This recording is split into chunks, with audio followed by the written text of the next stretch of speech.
Hello. In this video, I'm going to go over some other examples for using Clip Studio frame-by-frame animation. So this is assuming you've seen the other video that I talk about the basics of animating in Clip Studio. In this one, I have a let me turn off onion skinning here.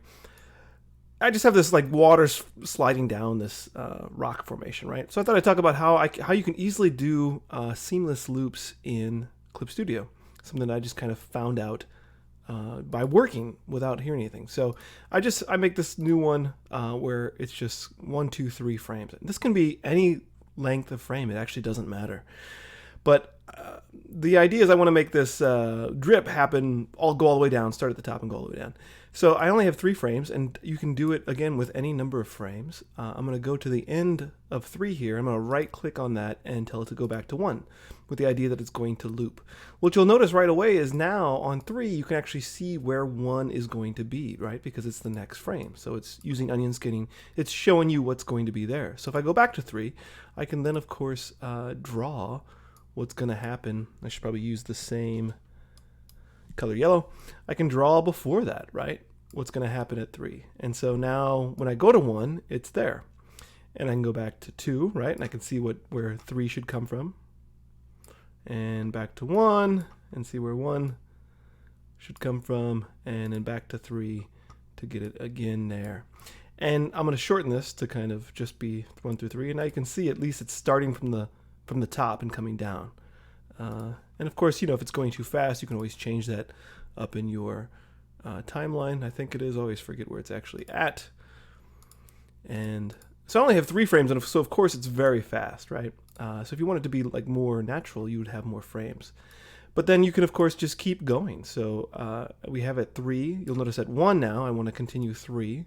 So I just draw that, and then go to 2 and draw that, and then go to 3 again. And yeah, so you get the idea, right? Like just with 3 frames, rather than drawing, you know, however many frames it takes this to get all the way to the bottom, I can fake it, and not fake it. I can use this kind of cool method that works, and I think it only works in terms of my mind, like in a digital program. It'd be hard to understand how to do this in real old school traditional animation. So again, I make the loop here, but then when I go to play it, just make sure to shorten it so that you don't actually see 1 twice. And so now I have this loop that just now it goes on forever and loops like that. So that's yeah, an idea that I had that you might find useful somewhere somehow. I thought I'd just show kind of what I'm working on now. I'm trying to make an actual animation of a comic I've made. And so in this scene, this guy's going to be talking. For starters, let's start with the basics. You'll notice I have some animation of just like the light in the eyes, and the sweat kind of undulates. And that's only for a few frames, right? My idea is to only, let's just look at just that. Where's that guy at? Let's see here. Are you... There they are. So on this one, I'm going to alt-click to just see that. So what I would do is I would shorten this, and then I would just render this out. So go to File, Export Animation, Movie, call it whatever, blah, blah, blah, blah, blah. Hit Save, and make sure that Enable Transparency is checked. I export that, and then I'm going to take that into After Effects and tell it to loop forever, right? So I bring everything into After Effects. You'll notice here I've scanned in a drawing I've made with a marker because I like the way that looks. So yeah, that's what I do. And let's go over a few more things. So I extended it, add some more markers there. What else did I do to this? Yeah, I just added some more detailing here. So I'm mixing digital with analog methods with markers. Is there anything on this guy? I can't tell. Sorry, I don't have a clue what I'm doing. This is the nose, right? So I did this to loop back on itself. And so likewise, I would just turn off everything but the nose, render that out, and then in After Effects combine all this stuff. And then finally I have the mouse. And so I actually separated it in 2 folders rather than putting into a nested image. I don't remember exactly why I did that, but I did that way. And so now I have these mouse that I'm going to sync up with sound.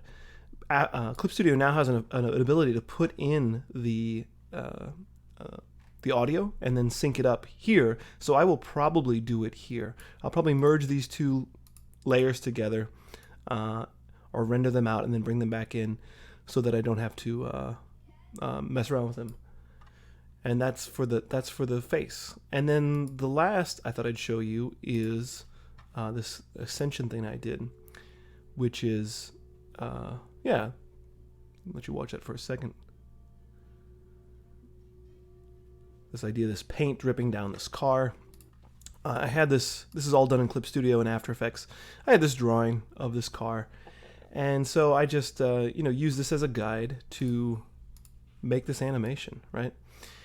And so just to show you, like you can tell you can use mask, clipping mask inside of animation folders. It's really nice, so that I can kind of be really rough with how I animate or how I draw it, right? Like I can go out to the edge here. I don't have to worry about getting it inside of the actual line because I have a mask attached to it, so it's really freeing in that way.